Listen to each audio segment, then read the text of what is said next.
I'm humbled by the trust and confidence the American people have placed in me and in Vice President-elect Harris. And we're ready to get to work addressing the needs of the American people. Today, that work begins. It starts with doing everything possible to get the COVID-19 under control so that we can reopen our businesses safely and sustainably, resume our lives, put this pandemic behind us. And we just received positive news in this fight with the announcement that there's been progress made toward a successful vaccine. Soon, the expectation is the FDA will run a process of rigorous reviews and approvals. And the process must also be grounded in science and fully transparent so the American people can have every confidence that any approved vaccine is safe and effective.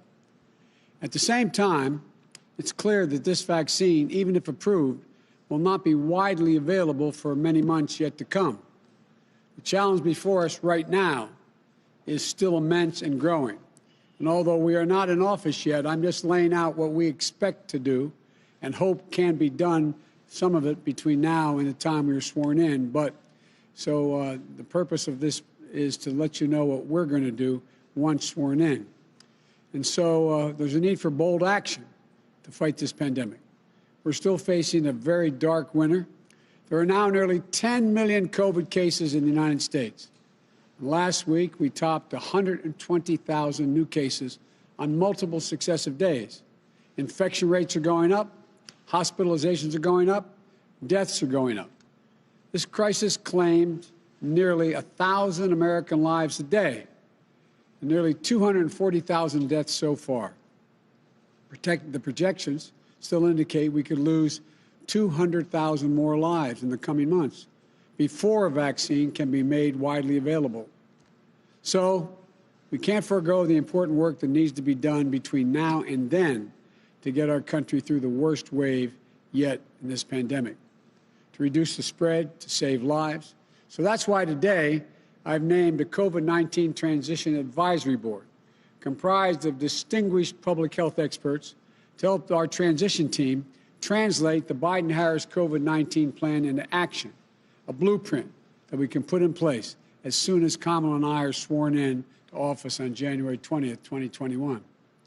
And we will seek to add other members to this board during this to bring additional important perspectives on public health and expertise throughout the transition. This group will advise on detailed plans built on a bedrock of science and to keep compassion, empathy, and care for every American at its core, making rapid testing widely available, more widely available, much more widely available, and building a core of contact tracers who will track and curb this disease while we prioritize getting vaccines first to the most at-risk populations.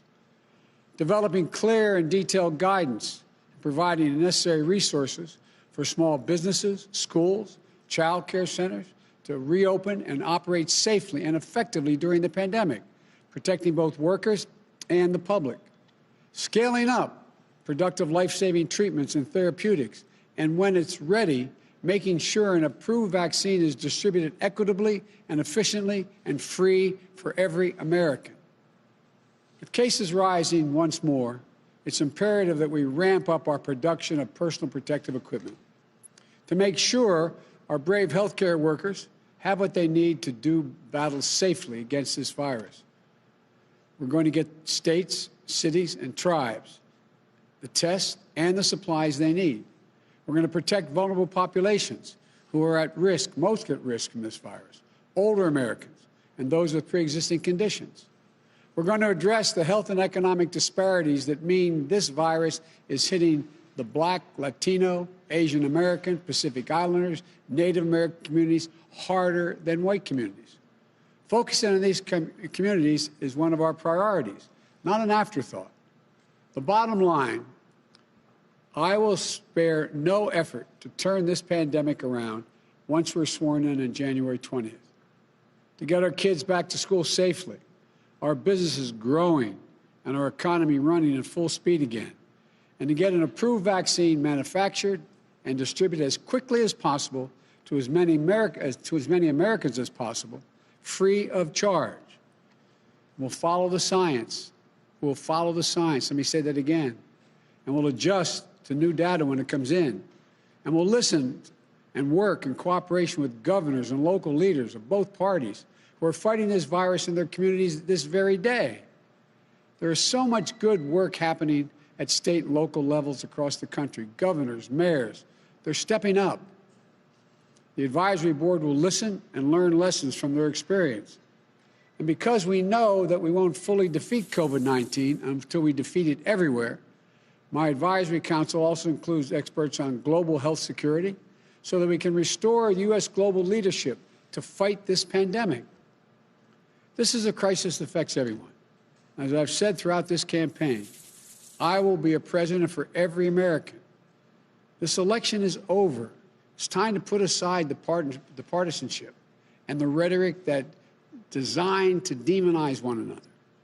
It's time to end the politicization of basic, responsible public health steps like mask wearing and social distancing. We have to come together to heal the soul of this country so that we can effectively address this crisis as one country where hardworking Americans have each other's backs and we're united in our shared goal, defeating this virus. As we work toward a safe and effective vaccine, we know the single most effective thing we can do to stop the spread of COVID is wear a mask. The head of the CDC warned this fall that for the foreseeable future, a mask remains the most potent weapon against the virus. Today's news does not change that urgent reality. I won't be president until January 20th, but my message today is to everyone is this: it doesn't matter who you voted for, whether you where you stood before Election Day. It doesn't matter your party, your point of view. We can save tens of thousands of lives if everyone would just wear a mask for the next few months. Not Democrat or Republican lives, American lives.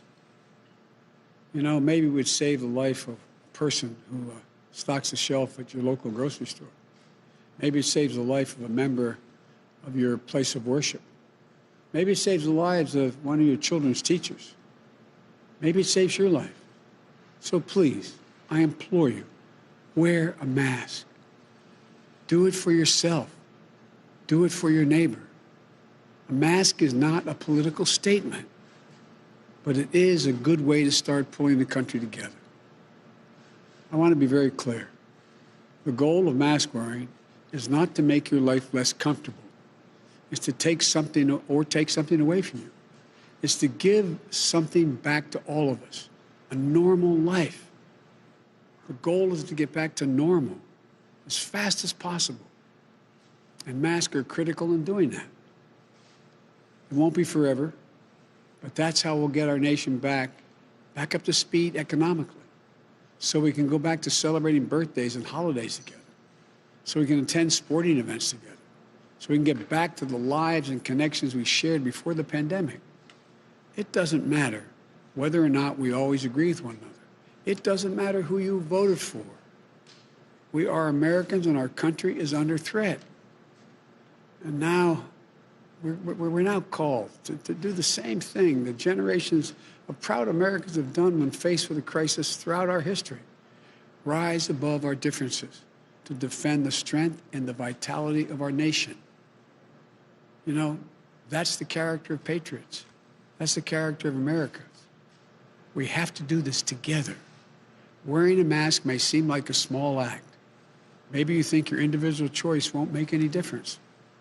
But throughout our history, throughout the history of our nation, we've seen over and over how small acts add up to enormous achievements. It's the weight of many small acts together that bend the arc of history.